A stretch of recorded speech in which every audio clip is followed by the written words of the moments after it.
Mi opinión es que el mundo ha estado en una depresión desde 2007 y permanecerá así por un periodo indefinido de tiempo. Y cuando dices que la gente está... Espera, sabemos la definición de una recesión. La definición técnica de una recesión es 2 trimestres consecutivos de disminución del PIB, el aumento del desempleo y hay otras campanas y silbatos, hay un poco de subjetividad en ello. La Oficina Nacional de Investigación Económica es el árbitro no oficial pero ampliamente seguido sobre cuándo estamos en recesión y cuándo no. Bueno, estamos en expansión. Espera, ¿cómo podemos estar en depresión si estamos en el 10º año de una expansión? Y la respuesta es que la gente no entiende la definición de depresión. Asumen intuitivamente, bueno, si estás en recesión hay 2 trimestres de caída del PIB, una depresión debería ser peor. Deben ser 6 trimestres de disminución del PIB y no hemos tenido eso. Pero no es eso. La definición de depresión es un periodo sostenido de crecimiento por debajo de la tendencia sin ninguna tendencia particular a desplomarse o a volver a la tendencia. En otras palabras, usaré a Estados Unidos pero puede aplicar al resto del mundo. Si la tendencia de crecimiento es del 3.5%, que seguro es el potencial a largo plazo de Estados Unidos, puedes tener mayor crecimiento nominal con inflación, pero hablamos de crecimiento real. Si la tendencia es 3.5 y estás corriendo al 2%, esa brecha entre digamos 3.5 y 2%, eso es crecimiento deprimido. Si hay crecimiento, no estás en una recesión técnica, pero estás en depresión porque no vuelves a la tendencia. Y la gente dice 2-3% es solo un punto, ¿a quién le importa? No. Ese gap es enorme y debido al efecto compuesto piensa en ello como una brecha, la línea de tendencia y aquí está la línea real. Esta brecha se hace más grande así que estamos a 10 años. Hemos dejado $5 billones de crecimiento potencial sobre la mesa. Esa es la brecha de producción o brecha de crecimiento, la diferencia entre el crecimiento deprimido y el tendencial. Esa riqueza se ha perdido por el crecimiento deprimido, pero siendo objetivos usando los números que mencionamos, estamos en una depresión y seguiremos así. Los Estados Unidos es Japón, la famosa década perdida de Japón. Bueno, la última década fue hace 20 años. Comenzó en 1990 hasta el 2000. Japón está ahora casi al final de su tercera década perdida. Si algo no cambia, ya sea en términos de política o colapso, algo se pone peor. Pero en ausencia de eso, permaneceremos en este tipo de crecimiento bombeado del 2% hasta donde el ojo pueda ver. La gente dice, oh bueno, ya sabes, la demografía, la tecnología, la productividad, la psicología, etc. no han cambiado y no hay razón para esperar que cambien.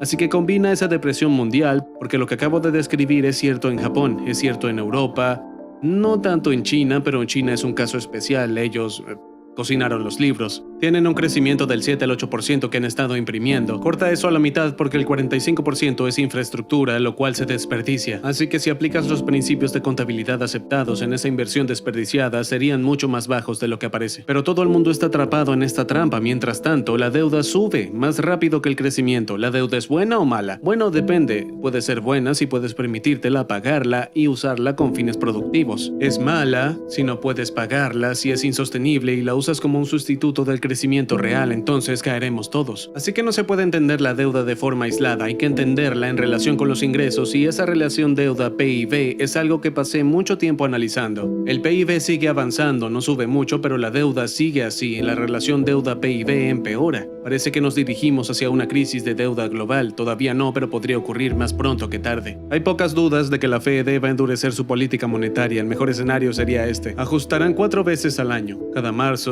junio, septiembre y diciembre, a menos que se aplique uno de los 3 factores de pausa. Los factores de pausa son la caída desordenada de los mercados bursátiles, el empleo empieza a bajar un poco por lo que perderemos trabajo, el desempleo estará subiendo, o el tercero, la desinflación o deflación se sale de control. En este momento ninguno de esos 3 factores aplican, los mercados bursátiles se están desviando pero no se están derrumbando. A la Fed no le importa si su mercado de valores baja un 15% en 6 meses, les importa si baja un 15% en 6 días, eso es desordenado y es el tipo de cosas en las que verías a la Fed pausar, pero no está sucediendo ahora. El trabajo crece, la inflación está aumentando, pero no creo que se salga de control. Estamos fuera de esa zona de peligro de desinflación, por lo que ninguno de los 3 factores de pausa aplican. Por lo tanto, la Fed seguirá subiendo, pero la Fed está sobre restringiendo porque tratan de que las tasas de interés vuelvan a la normalidad, también reduciendo el balance general. Están tratando de normalizar el balance. Pero ahora la Fed tiene un dilema. ¿Qué van a hacer si la economía estadounidense entra en recesión? Como dije, estamos estamos en el 10º año de una expansión.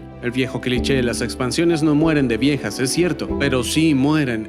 La historia muestra que se necesitan 4 puntos porcentuales de recortes, 400 puntos básicos para que la Fed saque a la economía de una recesión. Bueno, ¿cómo se reducen las tasas de interés en un 4%? Pues no puedes. Las recortas a cero y estás atascado, estás en ese límite cero, y hay evidencia de que las tasas negativas no funcionan. Entonces, ¿qué hacen? Pondremos dinero de nuevo. Los teóricos monetarios dirán, no estoy de acuerdo, y creo que la Fed no está de acuerdo, pero sus acciones demuestran que quieren reducir el balance. ¿Y qué hace la Fed? Trata de aumentar las tasas, reducir el balance tal vez a 2 billones, un poco menos, para cuando llegue la recesión puedan ejecutar el libro de jugadas nuevamente, puedan reducir las tasas y si es necesario hacer QE, pero aquí el dilema. ¿Pueden normalizar las tasas de interés y el balance sin causar la recesión que se están preparando para curar? Ese es el enigma y creo que la respuesta es no. Creo que en realidad al tratar de ajustarse, prepararse para la próxima recesión, van a causar la recesión. No hay datos o series de tiempo que le digan cómo se desarrollará esto excepto durante QE. Y que no vimos mucha inflación, pero vimos que los precios de los activos se dispararon, acciones, bienes raíces, otras categorías de activos, todos subieron mucho.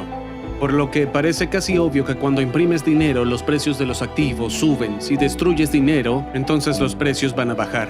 Así que, ¿qué hace la Fed? Destruye dinero, reduce la oferta monetaria, así que en realidad están ajustando el doble. Además de las 4 subidas de tipos al año, esta reducción en el balance es probablemente equivalente a 4 subidas de tipos más al año, así que en realidad están ajustando a un ritmo de alrededor del 2%. Probablemente va a llevar a la economía a la recesión. La Fed nunca pronosticó una recesión, tienen un pésimo historial de pronósticos. Sucederá antes de que se den cuenta y todos sabemos que las acciones bajarán. Basado en eso, no soy optimista en el crecimiento, soy bajista en acciones. La gente dice, bueno, el oro no ha subido mucho. Es cierto y me sorprende que no haya bajado más dado el entorno de endurecimiento descrito. Así que el oro en realidad se ha desempeñado bastante bien dado el entorno. Ahora, lo que sí espero en tiempos como este es que los signos de recesión emerjan, la curva de rendimiento se invierta, el crecimiento se ralentice, la creación de empleo se ralentice, no una recesión o colapso a gran escala, sino suficientes señales, y la Fed cambiando de rumbo, de repente hacen una pausa en una de estas reuniones, el oro va a dispararse porque es una admisión. La Fed está en ese punto tirando la toalla, ellos dicen, sabes, no podemos realmente volver a la normalidad porque cuando lo intentamos hundimos la economía y tenemos que retroceder a eso, es ahí cuando el oro va a brillar. Y no es un juego de palabras porque quedará muy claro que la Fed no puede salir de este modo de dinero fácil. Una cosa que nunca hago un pronóstico o un reclamo sin respaldarlo. Quiero decir, hay personas ahí que dicen esto se va a caer o esto va a subir, el crecimiento es excelente o lo que sea. Está bien. Pero necesitas respaldar eso con algún tipo de análisis de datos, algún análisis de lo que puedes hacer, y siempre hago eso y siempre estoy feliz de profundizar en eso. Entonces, la metodología que uso es bastante diferente a la que usan los pronosticadores de Wall Street. En primer lugar, dedicaré un minuto a lo que hace Wall Street y lo que hace la mayoría de los analistas porque tienen fallas graves. No es sorpresa que la Fed cada año hace un pronóstico a un año. Entonces, en 2009 predicen 2010, en 2010 predicen 2011 y así sucesivamente. Lo mismo para la FMI, es lo mismo para Wall Street. Están fuera del orden de magnitud año tras año. Quiero decir, ¿cómo pueden estar equivocados por mucho 8 años seguidos y luego tener algo de credibilidad? Y de nuevo lo mismo con Wall Street, ya saben, ven estos gráficos que muestran la ruta real de las tasas de interés a la ruta real de crecimiento. Y luego a lo largo de la línea de tiempo, que es el eje X, mostrarán lo que a la gente estaba prediciendo en varios momentos. Las predicciones siempre están muy lejos del camino real. En realidad hay una buena investigación en ciencias sociales que muestra que los economistas hacen las cosas peor que los monos entrenados en términos de pronóstico. Y no lo digo despectivamente, es un estudio. Un mono no sabe nada, así que si tienes un resultado binario, arriba-abajo,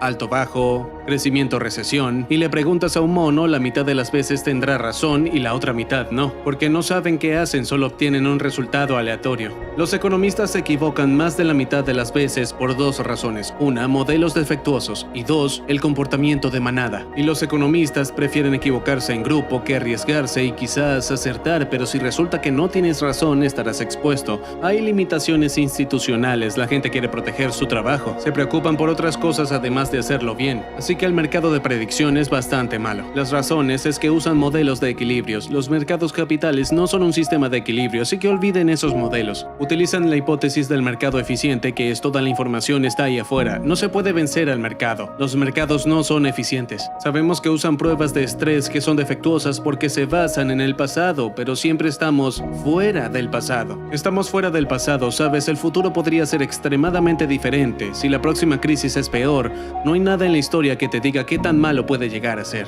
En donde asumen que los precios se mueven de manera continua y sin problemas, el precio puede ir de aquí a aquí o de aquí a acá.